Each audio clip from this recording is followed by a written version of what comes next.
उद्धव ठाकरे यांची जर युतीला सकारात्मकता आहे तर प्रस्ताव कधी?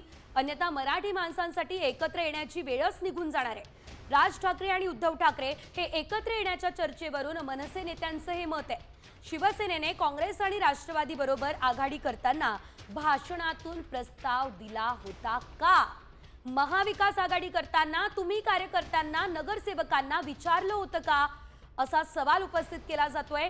मग मनसे बरोबर युती करण्याच्या चर्चा व्यासपीठावरूनच नेमक्या का करतात?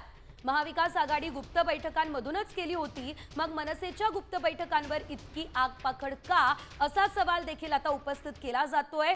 आणि आता वरिष्ठ सूत्रांनी ही महत्त्वाची माहिती दिली असून मनसे नेत्यांचं हे म्हणणं आहे।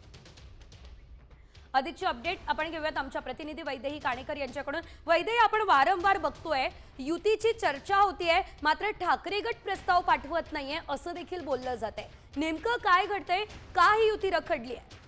पण नक्कीच आपण बघतोय की युतीच्या चर्चा होत आहेत। उद्धव ठाकरे राज ठाकरे एकत्र येण्यासंदर्भात सकारात्मकता दर्शवली जाते, मात्र कुठच्याही पद्धतीनं प्रत्यक्षात मात्र कृती होताना बघायला मिळत नाहीये। आणि या संदर्भातच मनसेच्या नेत्यांची नाराजी असलेली बघायला मिळते आहे। त्यांचं असंही म्हणणं आहे की एकीकडे जर उद्धव ठाकरे व्यासपीठावरून सकारात्मकता दाखवत असतील तर प्रत्यक्षात कुठलाही प्रस्ताव का पाठवत नाही?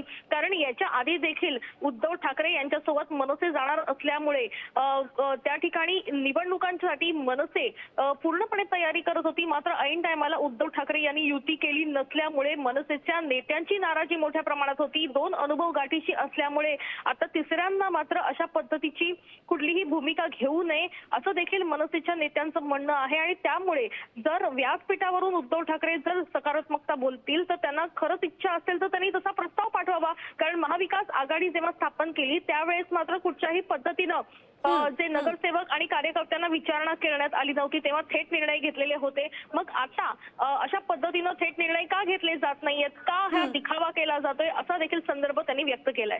निश्चितच धन्यवाद वैदेही दिलेल्या या सर्व सविस्तर अपडेट्ससाठी। तर आपण बघतोय सकारात्मक आहात, मग प्रस्ताव का पाठवत नाही हाच सवाल सध्या उपस्थित केला जातोय।